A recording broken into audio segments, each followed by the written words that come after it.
Voilà, rebonjour. Après la gouvernance, nous sommes venus au village artisanal de Tambacounda, là où les artisans effectuent également les opérations de Setal de Tambacounda en présence avec la présence du maire de Tambacounda, le premier magistrat Pape Bandé Dièye. Donc nous allons très rapidement donner la parole à El Hadj Abdoulaye Sarr, le président de la Chambre des métiers de Tambacounda, qui est avec le premier magistrat de la ville de Tambacounda, Pape Bandé Dièye. Il se trouve que les artisans ont effectué des opérations pour rendre très propre le village artisanal de Tambacounda.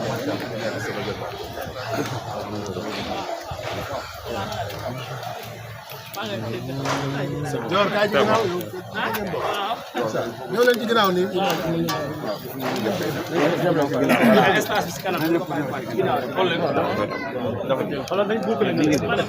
am nu ngeen taxaw ni image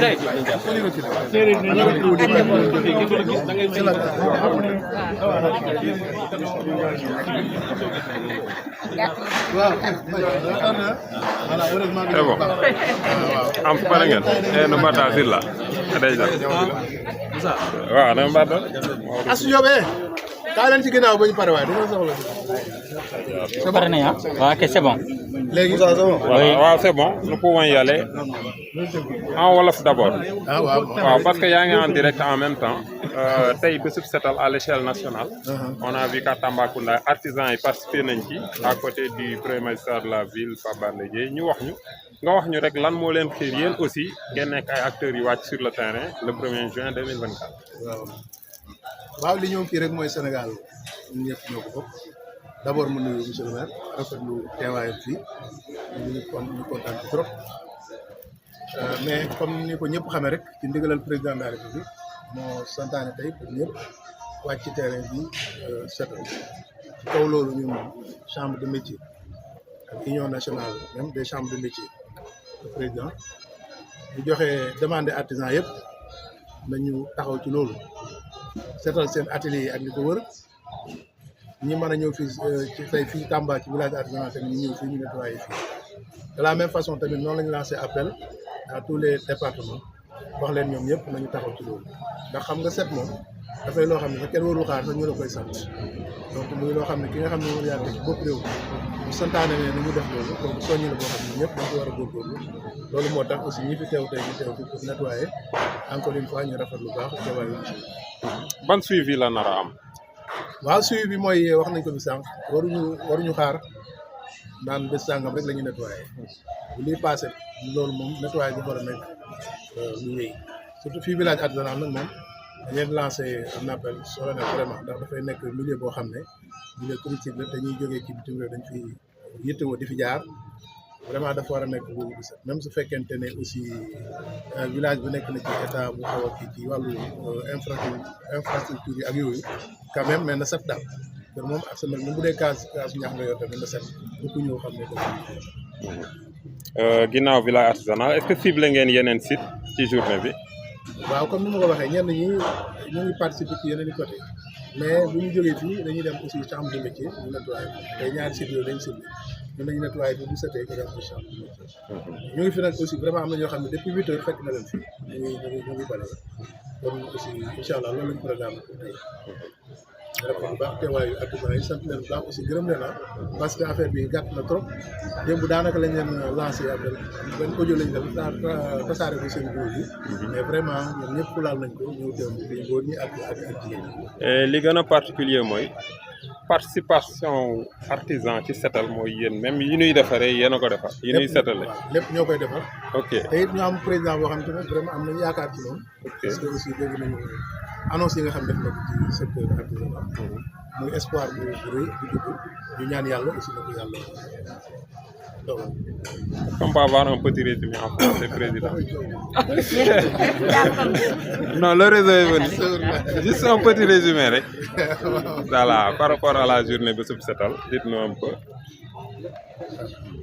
Voilà, comme je l'ai dit tantôt en Wolof, sur instruction du président de la République, nous avons lancé un appel aux artisans de se retrouver aujourd'hui au village artisanal pour procéder au nettoiement Et nous avons aussi lancé un appel au niveau des départements aussi, que partout où se trouvent les artisans, qu'il aille rejoindre les groupes qui sont là, soit le maire, ou bien le préfet qui est le sous-préfet, alors pour participer au maître. Et chacun aussi, dans son lieu de travail aussi, doit aussi procéder de la même chose. Et que aussi, cette action-là aussi soit pérennisée. C'est au niveau national aussi, l'Union nationale des chambres de métiers a lancé un appel au niveau national pour que les mêmes actions se... Qu'est-ce qui explique un peu la présence du maire à vos côtés? Bon, c'est une présence que nous saluons, parce que nous aimerions toujours avoir l'autorité, le premier ministère de la ville à nos côtés. Parce que nous sommes dans la ville, partout où la chambre de métier, certes, elle est régionale, mais c'est les communes qui composent la région. Donc, en tout cas, moi, c'est ma démarche. Partout où nous avons des représentants, nous leur demandons de se rapprocher du maire pour travailler avec lui. Parce qu'on ne peut pas faire... les chambres de métier ne peuvent pas réussir leur mission sans la collaboration avec les collectivités. Et nous en faisons partie. Nous avons des artisans qui sont des conseils municipaux. Moi qui vous parle, je suis conseiller départemental. Nous avons des conseils municipaux à Copenhague, à partout. Donc nous sommes dans ces et nous sommes disposés vraiment à travailler avec eux. Ça ne date pas d'aujourd'hui aussi. Hein. On a toutes les actions que nous avons menées, avec nous. Je peux noter la dernière édition de la foire que nous avons organisée. Il a fait une participation vraiment remarquable, tant sur le plan financier et voilà. Donc, Pape Banda Dièye yow yaay maire Tambacounda daanaka bésub setal mën nañ jàpp ni daf leen fi fekk ngeen doon amal ay activité ngir setal dëkk bi ci wàllu projet yi fi nekk Sinbat et partenaire entre autres yàggul dara joxe ngeen ay poubelle ak yu mel noonu liggéey bi yéen fan ngeen ci toll tey. waaw jërëjëf maa ngi nuyu ñëpp nga may ma sant ak gërëm président Ablaye Sarr parce que tey jii wane na ne tey jii taxaw na tem pour que tey jii lu président de la république wax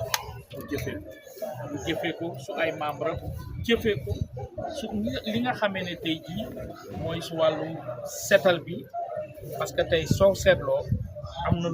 kaddu bu am solo bu mu wax 8 heures lañ fi ginnaaw bu ñu defaree seen i atelier ak seen i kër ñëw nañu fii su village artisanal bi setal ko nar a dem chambre de métier setal ko donc dañ leen di jaajëfal parce que tey jii ñun en tant que maire de la ville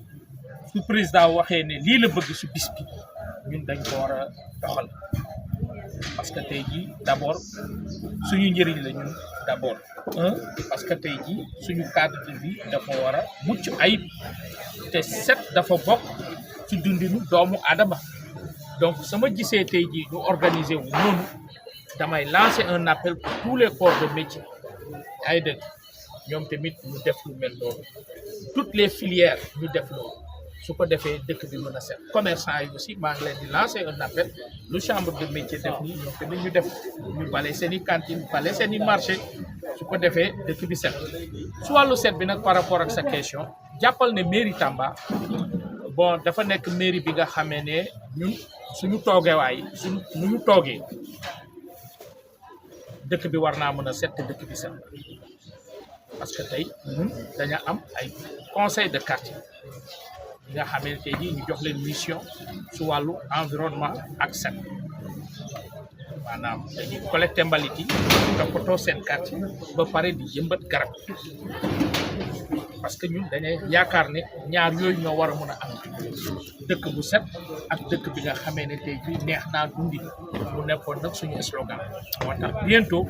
on va lancer le programme de reboisement dans les quartiers dans les 30 quartiers de la ville. ci programme bi nañu Mamakunda dafa bokk ci li ñu war a defal curage tout comme caniveau yi nekk ci route nationale bi lu ngeen ci prévoir. waaw ñun de xam nga depuis semaine dernière la ñu joxe matériel te doon ñu continuer di ko joxe te lii président santaane bëgg nañ ko wéyal parce que tey jii daan nañ ko def mais suñu defee benn édition ñaari édition ñett ni di bàyyi mais tey jii lii wane na ne tey jii il faut que ñu dem sur rupture boobu il faut que les gens comprennent que tey jii luñ leen di wax ne tey jii setal leen seen dëkk taaral leen seen dëkk seen wér-gu-yaram la ñu soxla parce que feebar yu bëree ngi ñëw donc ñun yaakaar naa ne bu neexee suñu borom ñun moom dañu si dëkk dañu si sax lu ñu desee suñu mandat parce que dañu au sortir de cette journée dañu xool nu ñuy defee des programmations malgré que tey jii am nañu tout le dispositif qu'il faut am nañu SONAGED am nañu FERA am nañu conseil de quartier au niveau de am nañ tamit les délégués de quartier nga xam ne commencé nañ leen sensibiliser donc lii dina doon chaque jour répétitif chaque mois ñu seet fu gën a tilim su dëkk bi aussi ñu ñëw apporter suñuy effort pour que tey jii loolu mën a nekk di la ne rek encore également semaine dernière lañ ko lancé su Mamakunda bi te Mamakunda bi depuis bu ñu toogee 2 ans fi nga xam ne dañ ko doon tuur mbalit ñoo ngi fay def ay périmètres maraîchers pour que tey jii mbalit mi mun a wàññeeku ba pare di def ay dépotoirs yi nga xam ne tey jii SONAGED mun na ko tonni yóbbu ko. Dernière question Olivier Boucal ministre fonction publique moo war a présider lancement bi à Tamba au nom du gouvernement sénégalais ban expression de besoin ngeen ko war a wax loo xam ne mairie bi attanu ko te askan wi soxla nañ waaw lu ñu koy wax rek d'abord di ko ñaanal yàlla mu egg ak jàmm. amiin di ko dalal jàmm di ko nee rek dañ koy rafetlu parce que tey jii président jaar na fi yeneen ministre jaar nañ fi mais moom dina ñëw ci biir commune bi jiite liggéey bi nga xam ne président sant na ko jiite li nga xam ne opération bi nga xamee ne tey jii Sénégal yëpp jël nañu comme tey jii 1er juin def lancement setal dëkk yi donc loolu dañ koy rafetlu di ko nee nag su ñëwee li ñu koy wax rek mooy mu gën ñoo gunge gën a dooleel SONAGED gën a dooleel aussi FERA parce que tey jii soo xoolee ne tey jii comme moo fi ñëwoon en tant que ministre mënuñoo toog tey jii des agents comme FERA di nekk ay pères de famille di liggéey juróomi weer ba juróom benn weer sans salaire loolu métti na loolu il faut que tey jii mu bokk su mesure yi nga xam ne moom lañ doon xaar su gouvernement bi muy rupture parce que nit su liggéeyee war nañ koo mën a fay ay pères de famille lañu donc kooku di benn ñaareel bi di ko yóbbante su président de la république di ko ne tey kat jàpp nañu def nañu bisu set setal ñun jël nañu engagement ñun Tambacounda la ville de Tamba dañu fexe ba nga xam ne lii ñu saxal ko si biir dëkk bi mais tamit bëgg nañu ñu gunge ñu su wàllu reboisement parce que tey jii ñaar yi ñoo ànd parce que dëkk su setee tamit dañu war a fexe jëmbat garab parce que Tamba dafa tàng dañu war a fexe tey jëmbat garab ba nga xamee ne tey jii tàngaay bi mun naa wàññeeku parce que soo ko seetloo tey jii Tambacounda lu doy waar mi ngi fii fan yi ndax tàngaay bi ñenn ñi mag ñi nga xam ne mënuñoo am moyen yóbbu seeni waajur dem Dakar su seddaay bi fi mu ne nii da ngay yeewu rek di dégg y a trop de décès par rapport au climat nañ ko xamee noonu aussi parce que tàngaay bi métti na te soo nekkee nit ku wéru munoo am climatisation lu dul loolu nañu jàppale vraiment ñu def Tamba un programme spécial de reboisement bi nga xamee ne tey jii accompagner ko nag avec des moyens yi nag comme nu ko premier ministre waxee jaruwut fenn na bonne volonté yi génn suñu amee tuuti rek lu si des war nañ koo mën a def parce que tamit lépp duñ ko xaaree su état voilà.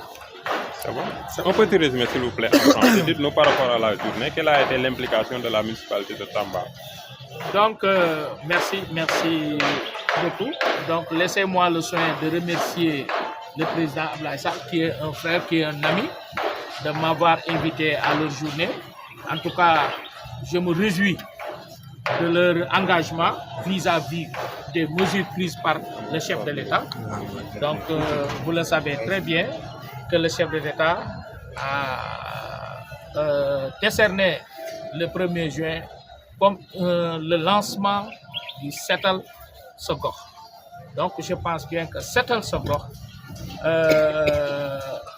la chambre de métier de Tamba n'est pas en reste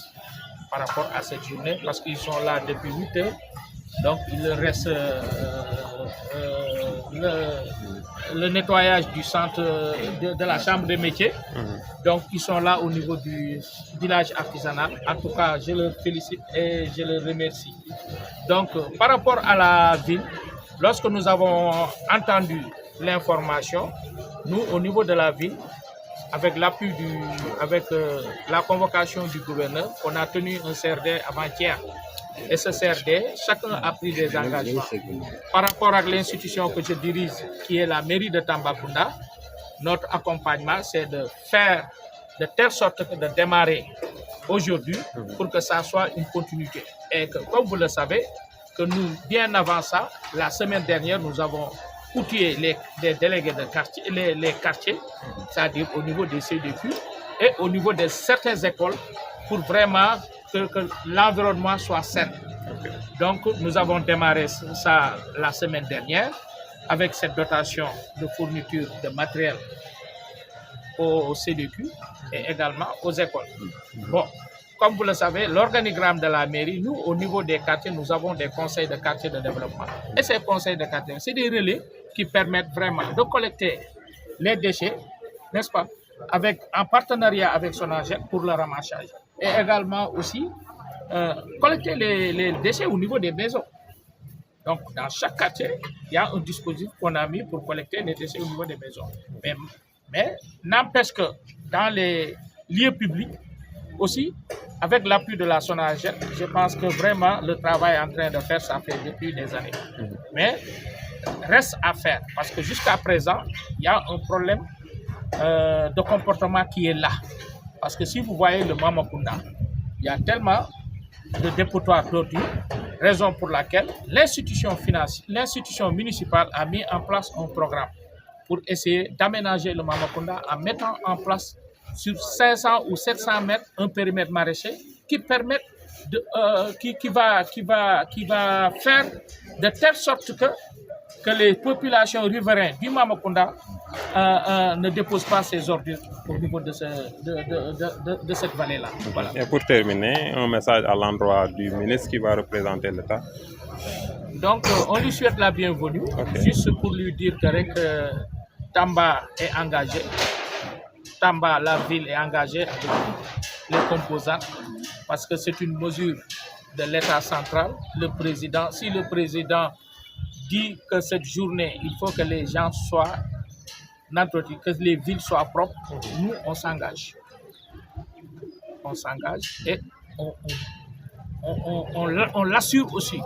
qu'il y aura la continuité dans la ville. Parce que nous, on a ce dispositif-là. Le seul problème que nous avons, c'est qu'il faut aussi qu'ils pensent aux travailleurs comme la Ferra. Parce que ça, c'est un appel.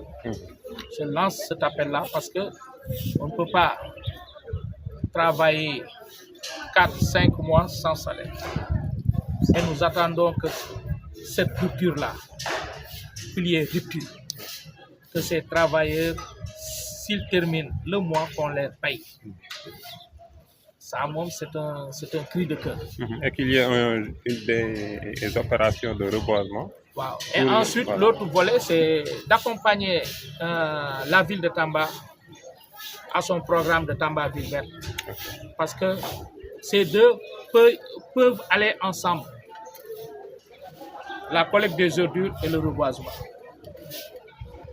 Pour que nous ayons une ville propre et saine à vivre. Je vous remercie. Merci. Déjà, le premier magistrat de la ville de Tambacounda, en même temps de remercier El Hadj Abdoulaye Sarr, le président de la chambre des métiers de Tambacounda. Njim, Numbardon. Et les activités. Mon cher Numbarda, Alhamdulillah. Modum ni. Bara weltima. Min beltima vraiment. Min beltima haala maire, min beltima haala président. Et donc président Diomaye kala ko wi ko dum mel. Min ñagonom Allah yo Allah yettin anniyaji ɗi fof. Et on a kadi RTS kadi onon laleɓe ke chaîne uji ɗi fof la presse kadi sa yi kadi fof kadi yiyama ko presse sans la presse aussi hay goto ɗum dawa. Est ce que hande son pitti ha on laaɓi ha paari est ce que aussi ma wat suivi jangge mum laabal ngal wawa ɗumde. Effectivement il faut ça parce que sa fitti kadi a rendini kadi janggo e jaam kadi arti kadi a tummini ça c'est rasel ɗum ko hay hunde minen noon ɗo min gon ɗo au niveau de TP jele ñanden min fuɗɗi min mbaɗi nettoyé ha laaɓa ECG ari walli min vraiment min beltima hen min beltima vraiment no feewi e min ñaagi ko yoɗo wi ko monsieur le maire wi ko Tamba kadi o reboisement o kadi o waɗi reboisement vraiment ɗum kadi waɗi une ville verte Allah jarama merci beaucoup Cheikh na walla ñi ngi fale Adja ban kàddu nga ciy sànni. Adja Togo Guine. waaw asalaamaaleykum tey ñu ngi rafetlu li président Diomaye Diakhar wax ne kenn ku ne nga setal fi nga ne te foog naa setal sa bërëb setal sa kër setal fi ngay liggéeyee